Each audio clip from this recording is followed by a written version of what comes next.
Good to see everyone, and welcome to this edition of Conversation Daily News. I'm your host, Cyrus Webb. Glad you all could join us once again. We, of course, have your news headlines coming up on this last day of November. We also have the Truth of the Day with Mary Ellen Ciganovich, and in today's Entertainment Spotlight, you've been part of my conversation with author and educator Quentin Price. Enjoy today's program. For Conversation Daily News, I'm Cyrus Webb with your Tuesday headlines. In national news, World Health Organization warns that new virus variant poses very high risk. The World Health Organization warned on Monday that the global risk from the Omicron variant is very high based on the early evidence, saying the mutated coronavirus could lead to surges with severe consequences.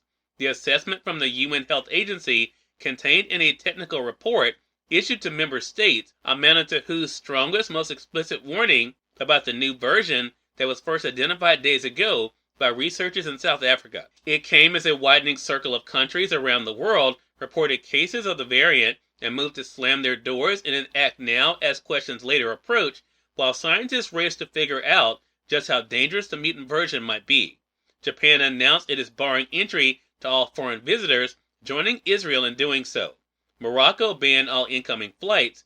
Other countries, including the U.S. and members of the European Union, have moved to prohibit travelers arriving from southern Africa. The World Health Organization said there are considerable uncertainties about the Omicron variant, but it said preliminary evidence raises the possibility that the variant has mutations that could help it both evade an immune system response and boost its ability to spread from one person to another. The World Health Organization stressed that while scientists are hunting evidence to better understand this variant, countries should accelerate vaccinations as quickly as possible. While no deaths linked to Omicron have been reported so far, little is known for certain about the variant, including whether it is more contagious, more likely to cause serious illness, or more able to evade vaccines. In a related story, Biden's vaccine rule for health workers blocked in 10 states.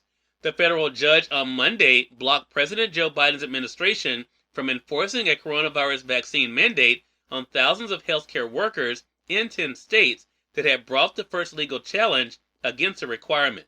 The court order said that the federal Centers for Medicare and Medicaid had no clear authority from Congress to enact a vaccine mandate for providers participating in the 2 government healthcare programs for the elderly, disabled, and poor.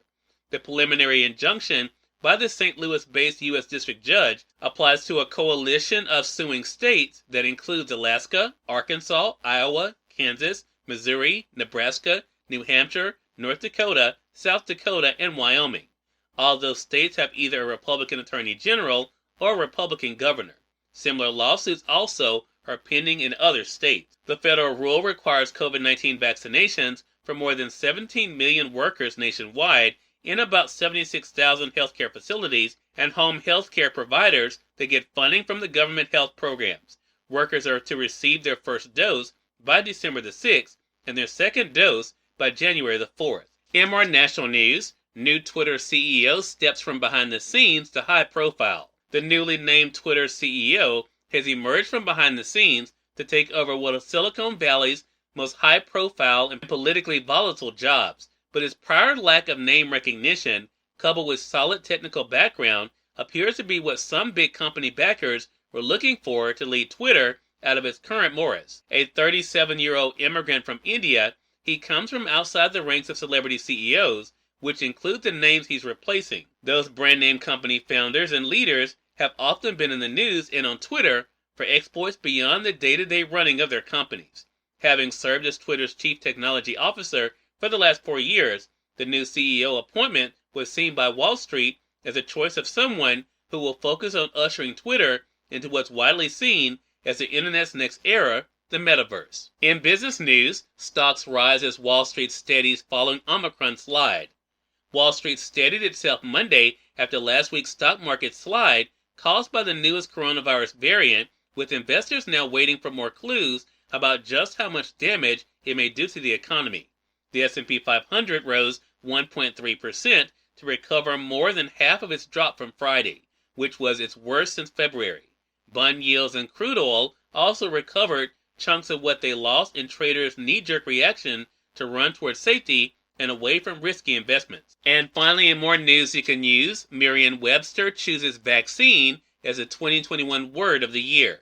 With an expanded definition to reflect the times, Merriam-Webster has declared an omnipresent truth as its 2021 word of the year, vaccine.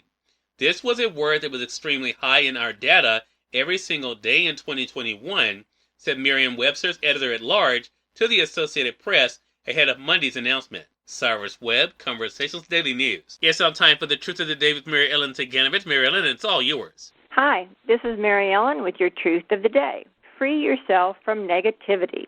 Negativity seems to be everywhere. You can choose to create a space around you that is free from negativity, a space that protects you from the things other people do or say.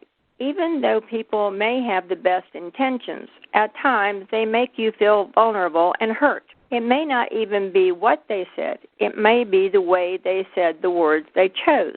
It might just be a day when you feel susceptible or off balance. In either case, you can avoid these negative feelings or comments by imagining yourself surrounded by a golden shell. This shell is permeable, but allows in thoughts and words that are affirming, comforting, and positive. This is your sphere of positivity. You can use this technique anytime you need to feel safe, secure, and loved. Today, find ways to care for yourself, making sure you respond in positive and supportive ways as you go about and enjoy the day. We are part of my conversation coming up with author and educator Quentin Price in today's Entertainment Spotlight. Stay with us. You're listening to Conversations Daily News. For Conversations Daily News, I'm Cyrus Webb with your Entertainment Spotlight. Author and educator Quentin Price joined me recently on Conversations Live, the radio show, to talk about the year that's been 2021 and what it's been like for her to do work that she loves. Here's a bit of our conversation. So, look, let's start off by talking about this year. I mean, what has it been like for you to kind of reflect on the year that's been 2021 for you? 2021 for me has been an awesome year. Although we've gone through the pandemic, God's hands and His grace is forever shining and pouring upon us. I ended up going from having my own business, working with defects, being a behavior aide, to entering the education field again, where I teach at Fairview Elementary School in Stockbridge, Georgia. Have you always known that working with students, working with kids was something that you were meant to do, Quentin? That's funny because all throughout my life, God prepares us ahead of time. He started bringing our gifts out before we even know who we are in Him. And growing up, I was always the teacher of my family. I taught my cousins. I've always had a passion to help others, and in some form or fashion, I knew I would be teaching in some form. How does that feel to know that by doing what you know you were called to do, Quentin, that you are able to impact the lives of others? Well, it's rewarding. I'm just going to piggyback to, I went to school. My education was not in education. I didn't get my teacher's certificate in education. I got my bachelor's in biology, my master's in science, and I say this to say that God allowed me to do that, but I never got a job in my field. Cyrus Webb, Conversations Daily News. We thank you all for tuning in to this edition of Conversations Daily News. But we'll have you guys on tomorrow's more news, Truth of the Day with Mary Ellen Ciganovich, and of course your Entertainment Spotlight as we begin the month of December. Until then, I'm your host, Cyrus Webb, saying as always, enjoy your day, enjoy your life, enjoy your world. Thank you all for choosing Conversations Daily News today. Let's make it a great one.